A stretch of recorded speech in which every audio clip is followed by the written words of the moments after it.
Mamá siempre decía la palabra tiene fuerza. 15 años trabajando y me llegó la recompensa. Yo era un indisciplinado de mentalidad dispersa. Hoy soy un ser espiritual que atrae todas las cosas que piensa. Un día me dije, Pedro Elías, ya párate y camina, se te están yendo los días. El éxito no llega solo por mensajería. Si tú no tienes gracia, ¿cómo esperas que la vida te sonríe? Ya la tenemos aquí. Rosa, Hola, ¿cómo estás, Ricardo? un saludo muy especial. Un saludo. Quisiera aprovechar este maravilloso tiempo para hablar de todo. Hoy vamos a hablar de Claro que todo. sí, claro que sí. Y especialmente quiero que comencemos a hablar de un tema que sabemos los venezolanos que acaba de entrar en vigencia, una ley en Venezuela, producto de la sanción y la promulgación de una fulana ley de amnistía. Cuéntanos cómo está viendo ustedes desde el movimiento universitario, desde tu organización que representa y de los universitarios en general, esta ley.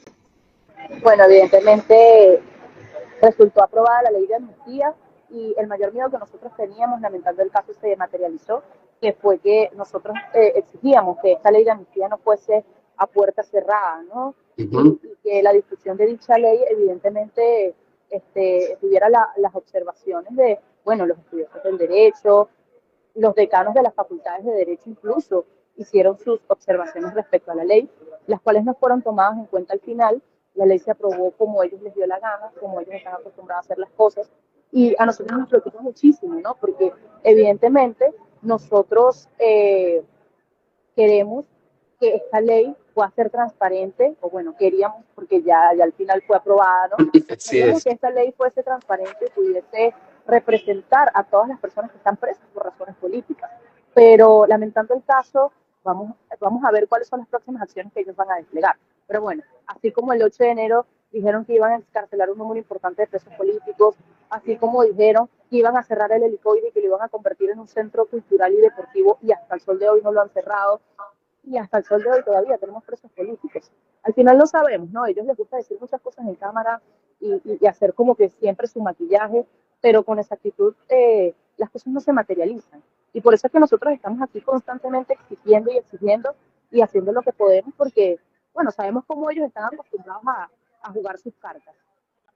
Sí, y precisamente de eso, Rosa, quería hablarte porque he visto, y bueno, el país en general ha sentido, los ha visto, que se han abocado específicamente a centrarse en el acompañamiento directo de cada uno de los familiares, de tanto de los presos civiles como de los militares. Cuéntanos cómo has visto esa experiencia. ¿Qué le dice los universitarios a esas madres que tú, por ejemplo, estudias derecho y que ves que el derecho obviamente se ve violentado precisamente porque nos encontramos en un estado que no sabemos si es chicha o es limonada, si es ley o no es ley? ¿Qué le dicen ustedes como universitarios a esas madres y a esos familiares que han acompañado estos días a las afueras de los centros? Mira, tal cual como tú dices, esto desde hace muchísimo tiempo dejó de ser un debate respecto a derechos. Ujú. Parece una locura, ¿no? Que a pesar de que nosotros sabemos dónde vivimos, constantemente estamos exigiendo en el marco de la ley que se nos respete lo que a nosotros nos corresponde, ¿no? Entonces, nosotros desde el 8 que hicimos, bueno, el 8, evidentemente, Jorge Rodríguez hace su anuncio, los familiares de los presos políticos se dirigen a las afueras del centro de reclusión y el movimiento estudiantil va a hacer el respectivo acompañamiento a los familiares de los presos. Porque es que resulta que esto no es una causa aislada, esto es una causa de todos. Lamentando el caso posterior al 28 de julio, todos los venezolanos vivimos lo que fue la persecución o que se llevaron un amigo o un familiar detenido de forma arbitraria, ¿no? Entonces, como nosotros lo vivimos tan de cerca, nuestro llamado del movimiento estudiantil fue empatizar con esa causa, porque es algo que es de todos los venezolanos. Mira, yo también lo he vivido muy de cerca y de verdad que es un infierno y no se lo deseo a nadie, así como tú, así como todos. Entonces fue un llamado a empatizar con esta causa. Al principio nosotros fuimos portavoces de lo que vivían tanto los familiares como los presos políticos allá adentro. Pero después a mí me impresionó ver cómo los familiares, las madres se empoderaron tanto que ellas mismas pasaron a ser los portavoces de lo que sucedía ahí adentro. A mí eso me impactó Absolutamente. muchísimo. Al igual que ver cómo se sumaron los otros movimientos estudiantiles, las otras universidades. universidades que a mí me dejaron impactada, como la Universidad Monte Ávila, o sea, la UMON, la UCAP. Yo dije, esto es impresionante. De verdad que aquí la gente se metió el miedo en los bolsillos. Pero, ¿sabes qué? Es muy duro, o sea, es muy duro porque una cosa es verlo y otra cosa es ir a los centros de reclusión y escuchar los testimonios de los familiares. Yo he escuchado cosas tan horribles, de verdad, o sea, de cómo los tienen allí. En Yare, una de los familiares me dijo que a veces, o sea, los cuidan debajo del sol por día y los meten Wow. allí. También tienen un cuartico que es como un lugar de tortura, donde a veces los aíslan. Y en ese cuartico, que le dicen el tigrito, esto es el Yare, le dicen el tigrito, bueno, ahí hay ratas, gusanos, sea cucarachas y de todo. Y ahí los meten, y ese es un cuarto oscuro. Los meten ahí y los aíslan a veces hasta por 30 días. Y me dicen que cuando los sacan ahí de ese castigo, salen con sarna y obviamente Ah, salen con una cantidad de enfermedades que los tienen ahí encerrados en condiciones horribles. Igual que en zona 7, o sea, en zona 7 los testimonios que yo he escuchado uno es peor que el otro. De verdad que en zona 7 a mí me impacta, o sea, testimonio de personas que estaban allí y que, bueno, los trasladaron y posteriormente fueron excarcelados, que hoy en día están en libertad, gracias a Dios, pero que me han dicho que, oye, o sea, ahí les tocó vivir de hacer sus necesidades en bolsas plásticas, ahí les tocó el aislamiento, ahí les tocó, mira, las torturas, tanto psicológicas como físicas, muchísimas cosas más que ellos viven allá adentro. Entonces, a uno se le quiebra de verdad el alma y el corazón. Pero ¿sabes qué es lo que me motiva? Me lo han dicho tantas veces. Los familiares nos dijeron, cuando el movimiento estudiantil salió a acompañarnos, nosotros nos sentimos apadrinados, así me dijeron. Nosotros nos sentimos apadrinados y nos sentimos guapos y nos sentimos acompañados y dijimos, ¿sabes qué? Ahora tenemos más fuerza. Porque ellos dijeron que nosotros los motivamos. Y bueno, ya después ver cómo se fue uniendo el resto de la gente, obviamente para ellos fue increíble. Entonces, de verdad que esto es algo que yo siempre lo he dicho, a mí me marcó la vida y sé que a todos lo que hemos ido, lo que hemos escuchado, los que hemos compartido, sé que a todos nos marcó la vida por igual. ahora bien, Rosa, evidentemente tú afirmas que has sentido obviamente miedo y creo que es parte de un esquema de represión que su principal propósito es crear miedo, es mantener miedo y sobre todo a los estudiantes. Pero yo he visto muchas entrevistas tuyas conversando sobre este tema, pero quisiera preguntarte algo que yo quisiera que nos dijeras hoy con toda honestidad.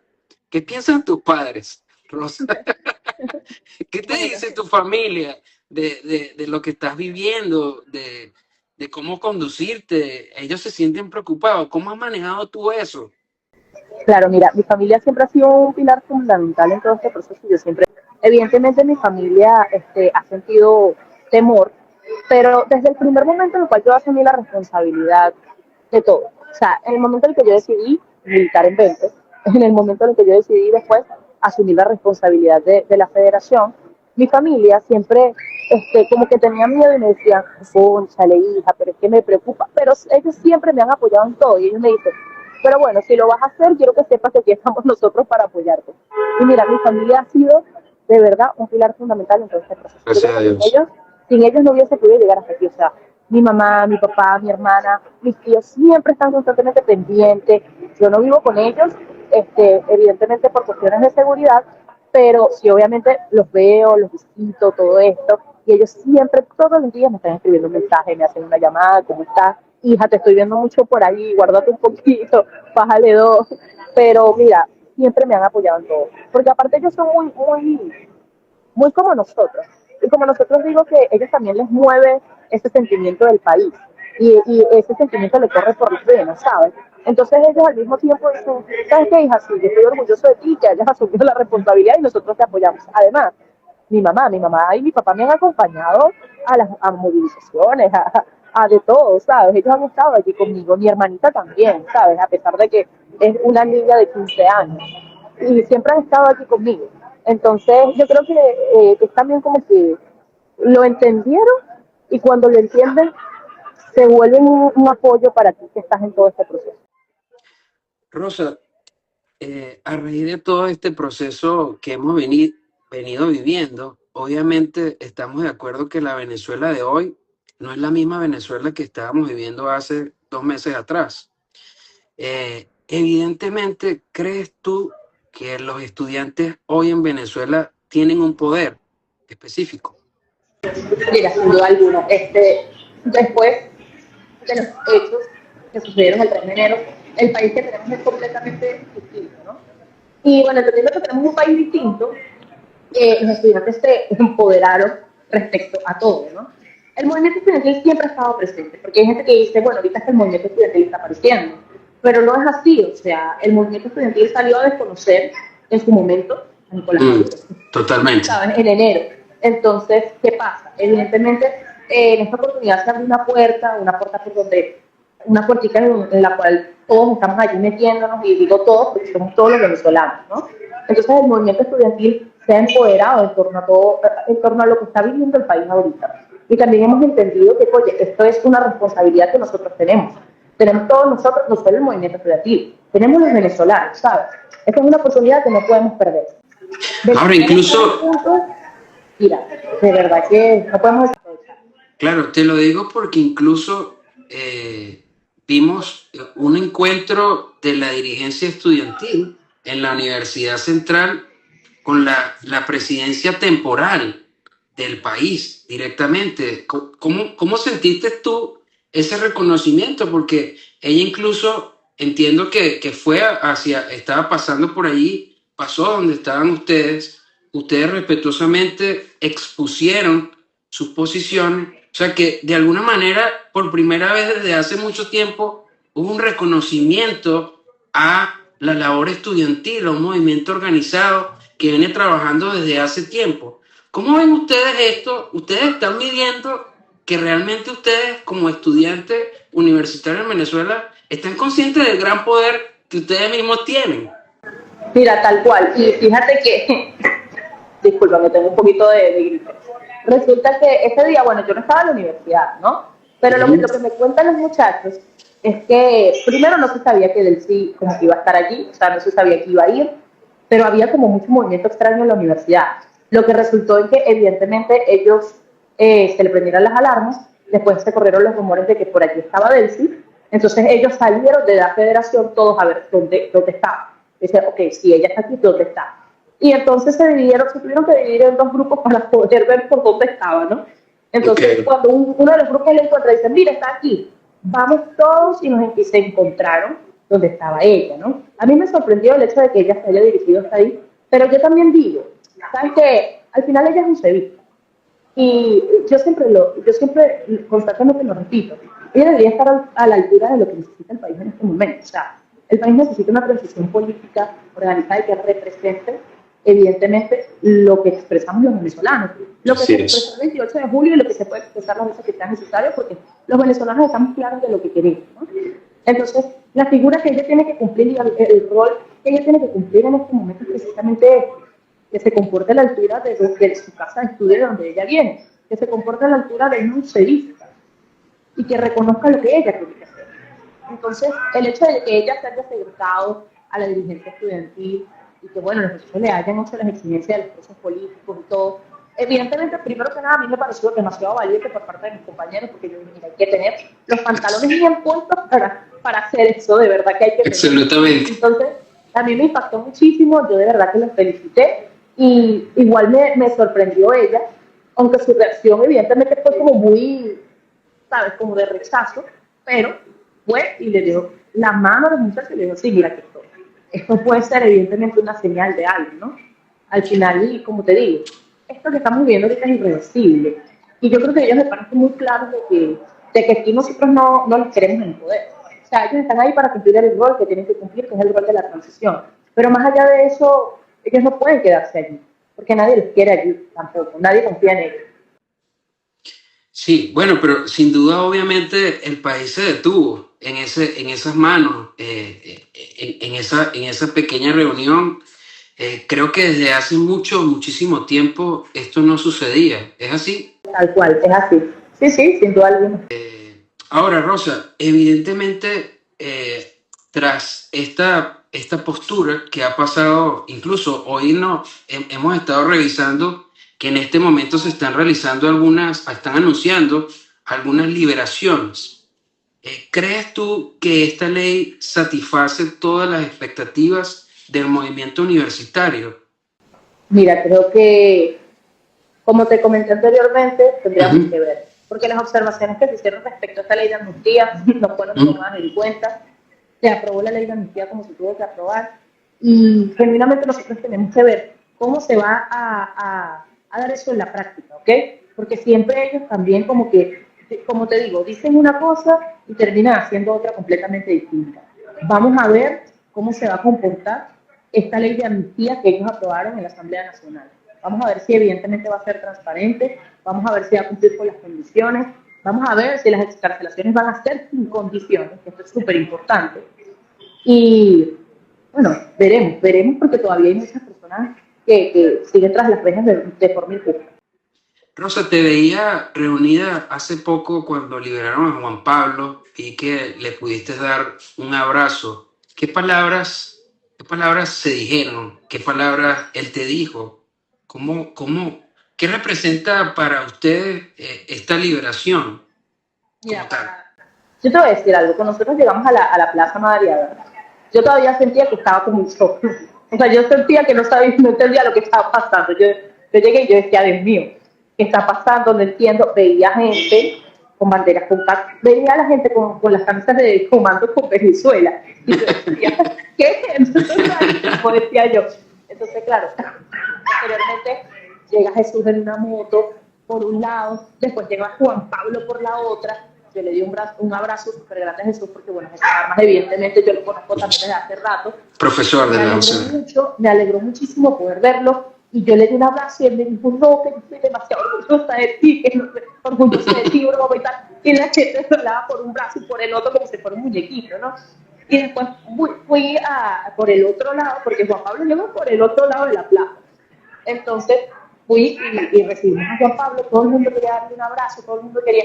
Yo lo que hice fue darle un abrazo y le dije, pues, mira, me alegro muchísimo que estés aquí con nosotros. Y él me dijo, oye, joven, estoy muy orgulloso de todo lo que estás haciendo y broma. Y después se lo jalaron y se lo llevaron. O sea, no pude como que tampoco tener una conversación con él, porque incluso tengo un video de cuando lo abracé.